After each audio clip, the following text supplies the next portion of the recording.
Hello everyone, क्या हाल चाल। बेटा नीट 2026 का पेपर बिल्कुल पास आ चुका है और जितना भी हमने पढ़ा है यदि उसको सही से रिवाइज नहीं किया ना तो ये पूरा पढ़ाई पूरी मेहनत सब खराब चली जाएगी। और सबसे बड़ी दिक्कत पता है क्या आती है कि बड़े बड़े नोट्स हैं, बड़े बड़े चैप्टर्स हैं, इनको रिवीजन करने बैठते हो तो पूरा दिन निकल जाता है। बल्कि आपकी फ्रीक्वेंसी इतनी फास्ट होनी चाहिए कि एक चैप्टर को 20 से 25 मिनट से ज़्यादा रिवीजन में नहीं लगना चाहिए, क्योंकि तभी आप बचे हुए समय में 2 से 3 बार रिवीजन कर पाओगे पूरा का पूरा। अब वो 15-20 मिनट में 25 मिनट में पूरे चैप्टर को कैसे रिवाइज करना है, कहां से रिवाइज करना है, इसका पूरा सॉल्यूशन मैं आज आपको देने वाला हूं। हम आज चैप्टर जो रिवीजन करने वाले हैं वो है units and measurement. Units and measurement के हर एक कॉन्सेप्ट को, सारे कॉन्सेप्ट एक साथ रिवाइज करेंगे 20 मिनट की इस वीडियो के अंदर। और हर एक बात जहां आप गलती कर सकते हो मैं वहां पॉइंट आउट करता रहूंगा। और ये जो नोट्स है मैं अपने टेलीग्राम चैनल पे दे दूंगा, ACP sir official Telegram channel है, वहां से आप इसको डाउनलोड कर लेना। ठीक है, ताकि आप फ्यूचर में दोबारा रिवीजन करें तो आप क्विक रिवीजन यहां से कर सकते हैं। ठीक है, चलिए करते हैं स्टार्ट। देखो सबसे पहले हम बात करेंगे यूनिट्स एंड मेजरमेंट में वर्नियर कैलिपर की। वर्नियर कैलिपर और स्क्रू गेज से एक क्वेश्चन आता है, बहुत इंपॉर्टेंट है। यहाँ से जो क्वेश्चन आते हैं ये दो पॉसिबिलिटी होती हैं, या तो वो लीस्ट काउंट से पूछता है या फिर वो क्वेश्चन पूछेगा इसके रीडिंग से रिलेटेड। चलो स्टेप बाय स्टेप सारी चीजें हम रिवाइज करते हैं। देखो वर्नियर कैलिपर की बात करूं तो वर्नियर कैलिपर में लीस्ट काउंट क्या होता है। किसी भी इंस्ट्रूमेंट का लीस्ट काउंट का मतलब है कि मिनिमम रीडिंग आप उस इंस्ट्रूमेंट से कितना मेजर कर सकते हो। इसको निकालने का तरीका, एक फॉर्मूला होता है, ये फॉर्मूला बहुत इंपॉर्टेंट है, याद रखना। 1 MSD माइनस 1 VSD। देखो 1 MSD किसे बोलते हैं, ऊपर वाला जो स्केल होता है ये फिक्स स्केल होता है, इसको बोलते हैं मीन स्केल। ये होता है वर्नियर स्केल जिसमें 10 डिवीजन बने हुए हैं यहाँ पे। तो एक मेन स्केल डिवीजन की लेंथ का मतलब 1 MSD का मतलब है कि ये वाली जो लेंथ है ना एक डिवीजन की लेंथ ये, और 1 VSD का मतलब है कि ये वाला जो डिवीजन है वर्नियर स्केल में इसकी एक लेंथ। इसको निकालने के लिए आपको एक इंफॉर्मेशन दी जाती है, जैसे यहाँ पे मैंने दे दिया कि 9 MSD 10 VSD के बराबर है। ये चेंज भी हो सकता है 19 MSD 20 VSD के बराबर कर दे, 8 MSD 10 VSD के बराबर, कोई भी एक इंफॉर्मेशन देगा। वहां से आपको हमेशा 1 VSD निकालना है MSD के टर्म्स में और इस फॉर्मूले में रख देना है, और वहां से लिस्ट काउंट आ जाएगा जैसे इसका अपने निकाला हुआ है। ठीक है, क्लियर है। अब बात आती है कि यदि वर्नियर कैलिपर से रीडिंग ली जाए तो वो कैसे ली जाए। तो रीडिंग लेने के लिए देखो एक फॉर्मूला है, ये याद रखना है। एक होता है MSR plus VSR into least count. अब ये MSR VSR लीस्ट काउंट तो हम सीख चुके हैं क्या है। MSR VSR क्या है ध्यान से देख लो। यहां पे देखो MSR है main scale reading. Main scale reading किसे बोलते हैं, देखो ये आपको अपना मेन स्केल दिख रहा है, इस पे MSR ये वाला डिवीजन है। ये वाला क्यों, क्योंकि वर्नियर का जीरो दिख रहा है, ये वर्नियर का जीरो, वर्नियर के जीरो के जस्ट लेफ्ट साइड में जो रीडिंग है ये वाली रीडिंग, इसको हम बोलते हैं मेन स्केल। यहां हर एक चीज लिखी हुई है, वर्नियर के जीरो के जस्ट पहले जो रीडिंग है मेन स्केल की उसे हम बोलते हैं MSR। दूसरा VSR किसे बोलते हैं, देखो ये रीडिंग्स जो है वर्नियर स्केल की हैं, इनमें से ये ध्यान से देखोगे ना, आप ध्यान से देखोगे तो ये सारी रीडिंग मैच नहीं है, थोड़ा आगे पीछे है, लेकिन इसमें से ये वाली रीडिंग देखो, ये 6th डिवीजन वाली ये रीडिंग, ये एकदम कंसाइड कर रही है। तो इस वाली रीडिंग को, वर्नियर स्केल की वो रीडिंग जो बिल्कुल कंसाइड कर रही है उसको हम बोलते हैं VSR, उसको हम बोलते हैं VSR। क्लियर है। तो MSR क्या हो गया, वर्नियर के जीरो के जस्ट लेफ्ट में। VSR क्या हो गया, जो मेन स्केल के किसी एक डिवीजन से कंसाइड कर रही है। दोनों निकाला, इस फॉर्मूले में रखो, लिस्ट काउंट रखो, रीडिंग आ जाएगा। चलो नेक्स्ट हम बात करते हैं। अब रीडिंग देखो, ये वाला इंस्ट्रूमेंट की रीडिंग लेके दिखा भी रखा है आपको, MSR plus VSR list count. तो देखो MSR तो हो गया 5 के बाद 6 7 8, 8 mm, और VSR हो गया 6। तो देखो 8 mm रख दिया, 6 रख दिया, सोल्व किया, आंसर आ गया। सिंपल है, बहुत सिंपल है। इसके बाद आता है कि वर्नियर कैलिपर में जीरो एरर निकालना हो तो वो कैसे निकालेंगे। देखो जीरो एरर निकालने के दो तरीके की जीरो एरर होती है, एक पॉजिटिव जीरो एरर, एक निगेटिव जीरो एरर। देख के ही पहचान सकते हैं, यदि हमारा वर्नियर स्केल का जीरो मेन स्केल के आगे की तरफ है तो हम बोलते हैं पॉजिटिव जीरो एरर है।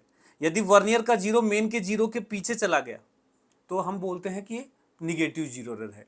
जीरो एरर को निकालने के लिए कुछ नहीं, जो भी केस दिया है, जब इंस्ट्रूमेंट के जबड़े के बीच में कुछ भी नहीं है उस समय जीरो से जीरो कोइंसाइड करना चाहिए था, लेकिन फिर वहां भी रीडिंग शो कर रहा है, तो वहां की जो रीडिंग है ना उसी को हम बोलते हैं जीरो एरर।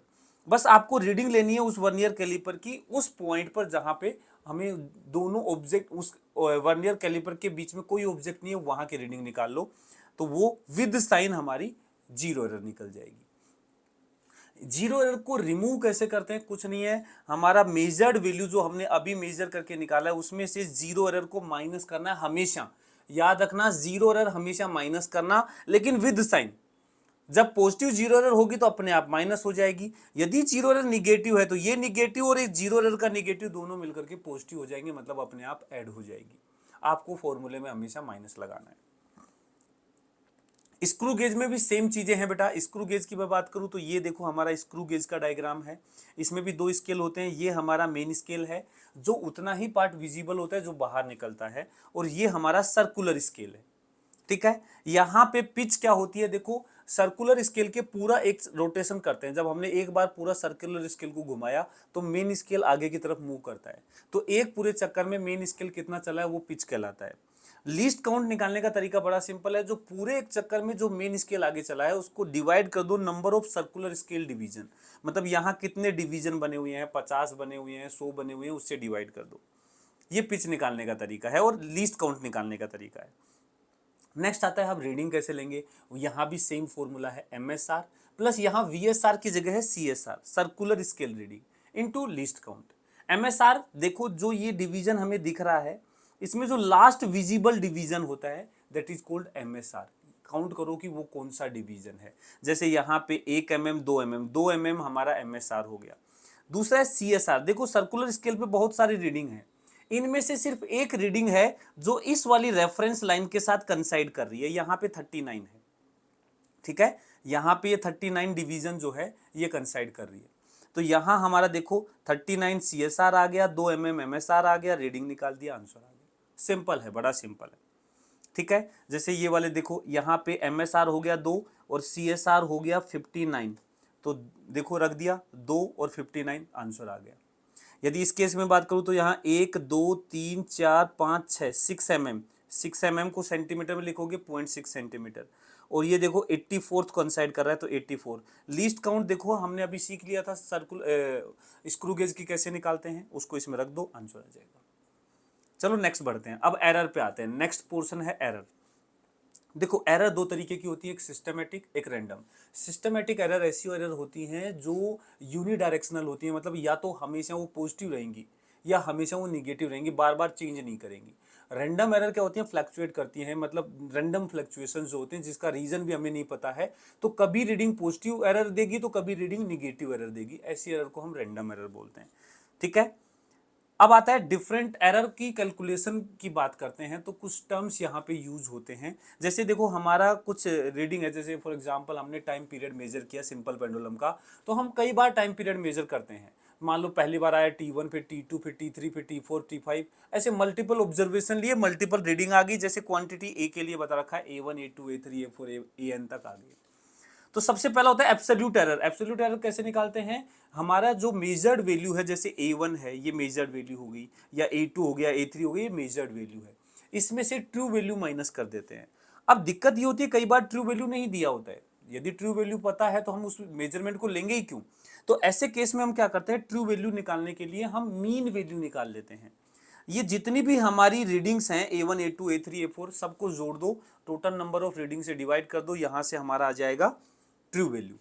तो यहां से जो भी, अब जैसे A1 है, A1 में एरर आएगी, A1 में से माइनस कर दो इसका ट्रू वैल्यू जो ये मीन वैल्यू निकाला है, उसका एरर आ जाएगा।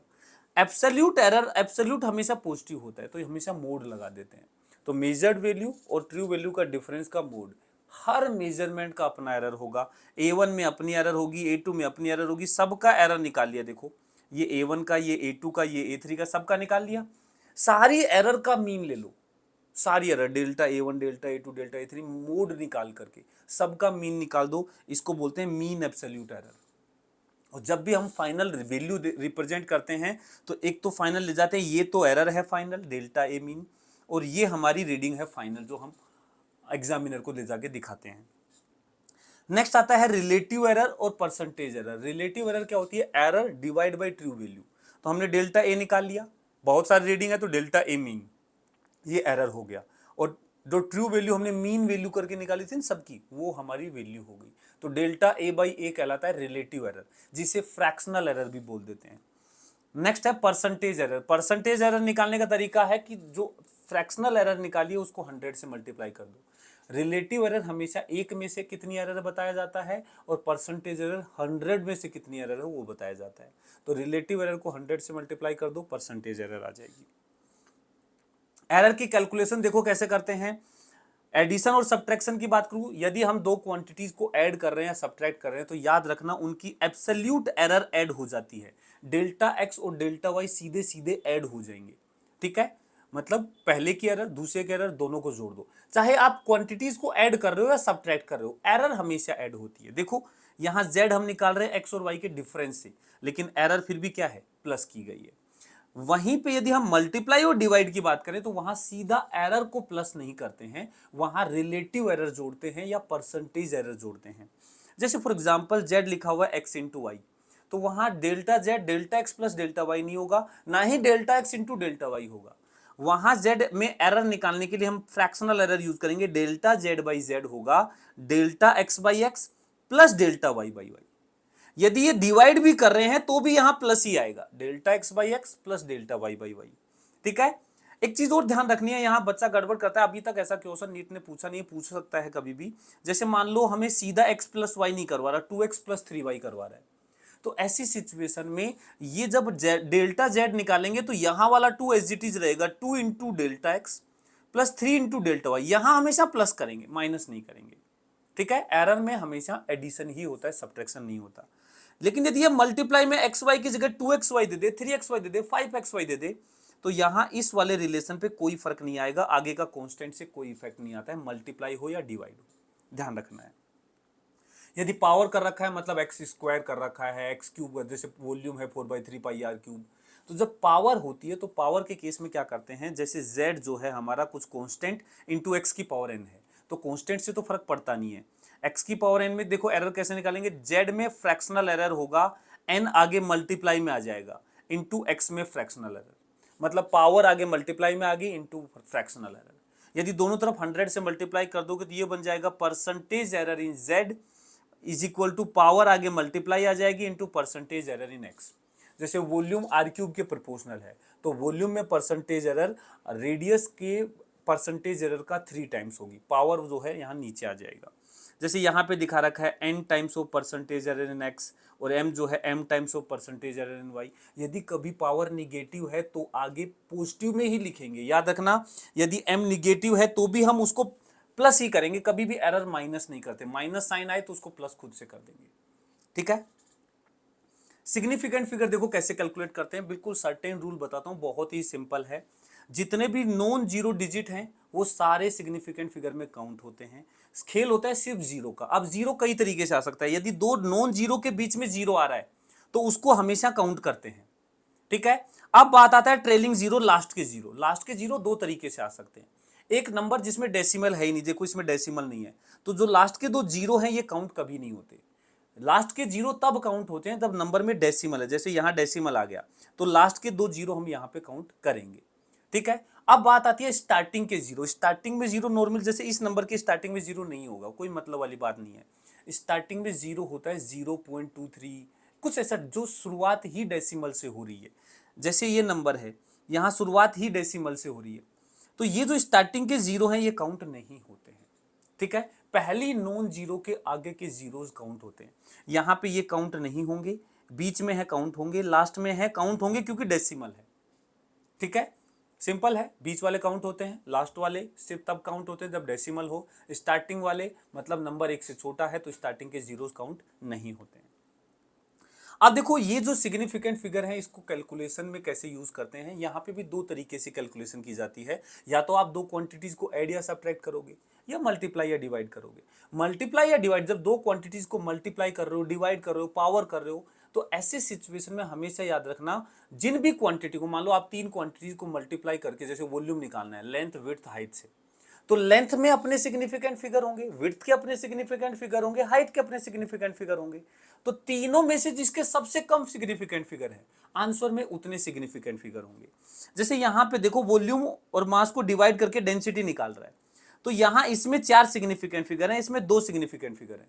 तो डिवाइड कर रहे हैं तो कम वाला देखेंगे, कम वाला कौन सा आ गया, 2 सिग्निफिकेंट फिगर। मतलब आंसर में 2 सिग्निफिकेंट फिगर होंगे, इसमें ज्यादा है, इसमें 3 है, इसमें ज्यादा है, 1.7, ये आंसर आ गया। बस इतना ही देखना होता है। यदि दो क्वांटिटी को ऐड या सब्ट्रैक्ट कर रहे हैं तो वहां पे हमें देखना होता है कि जब जिन दो क्वांटिटी को ऐड या सब्ट्रैक्ट कर रहे हैं उसमें डेसिमल प्लेसेस कितने हैं। यहां सिग्निफिकेंट फिगर का कोई लेना देना नहीं है। जैसे इसमें देखो डेसिमल के बाद 2 डिजिट है, इसमें 1 है, इसमें 3 है। तो जितने भी आप ऐड या सब्ट्रैक्ट कर रहे हो उसमें सबसे कम डेसिमल प्लेसेस जिसमें हैं, जितने डेसिमल प्लेसेस सबसे कम है, आंसर में उतने ही होंगे। जैसे इसमें डेसिमल 2 है, इसमें डेसिमल के बाद 1 है, इसमें डेसिमल के बाद 3 है। तो आंसर में इन तीनों में सबसे कम किसके पास है, 1। तो आंसर में 1 होंगे, ये नहीं होगा, ये नहीं होगा, ये वाला होगा। दैट्स ऑल, इतना सिंपल होता है। नेक्स्ट बात करते हैं यूनिट्स की। देखो यूनिट्स के लिए क्या होता है कि यूनिट क्या होती है, किसी भी क्वांटिटी को हम मेजर करते हैं तो किसी एक पर्टिकुलर वैल्यू के, एक क्वांटिटी के मल्टीपल में उसको मेजर किया जाता है। तो कोई भी मेजर्ड वैल्यू होती है वो न्यूमेरिकल वैल्यू इनटू यूनिट होता है।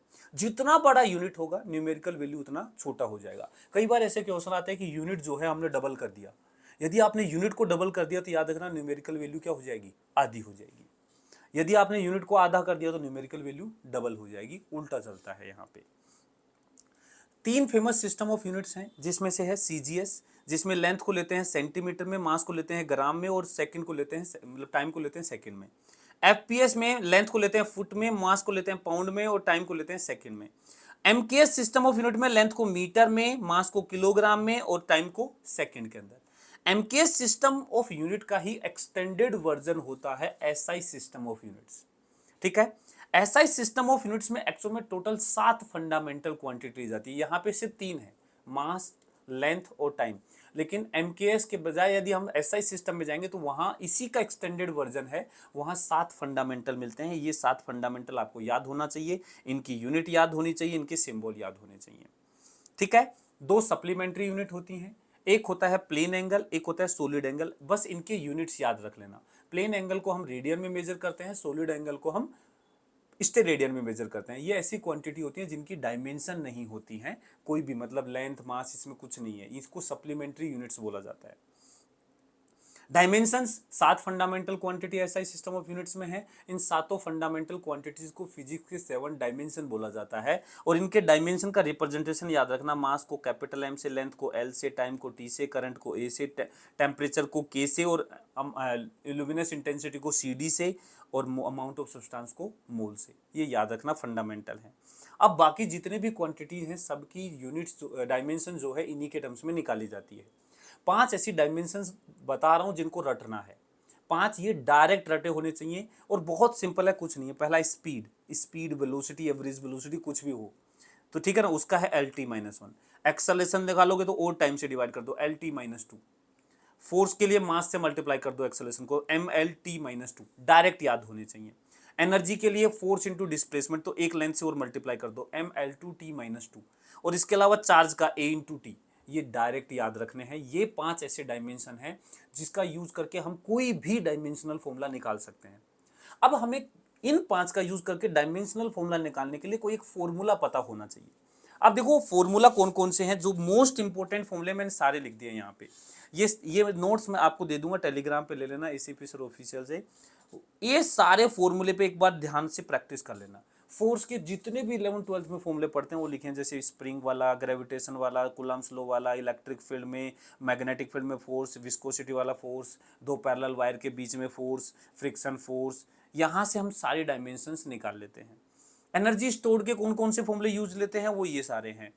कैपेसिटर में ये दोनों, इंडक्टर में ये, पावर I²RT, रजिस्टर में heat loss, Q into V, accelerate करने के लिए कितना काइनेटिक एनर्जी आएगी, ये सारे एनर्जी के फॉर्मूले हैं। इसके अलावा कुछ डायमेंशंस, आपको कुछ रिलेशंस और याद रखने हैं। जैसे स्पीड ऑफ लाइट के 2 रिलेशन हैं। एक तो C = 1/√/μ0 एप्सिलॉन नॉट। यहाँ μ0 है permeability of free space, epsilon not है परमिटिविटी ऑफ फ्री स्पेस। और दूसरा फॉर्मूला है स्पीड ऑफ लाइट E/b, ये भी हम पढ़ते हैं E/b। स्पीड ऑफ लाइट का फॉर्मूला होता है, EM वेव में पढ़ते हैं।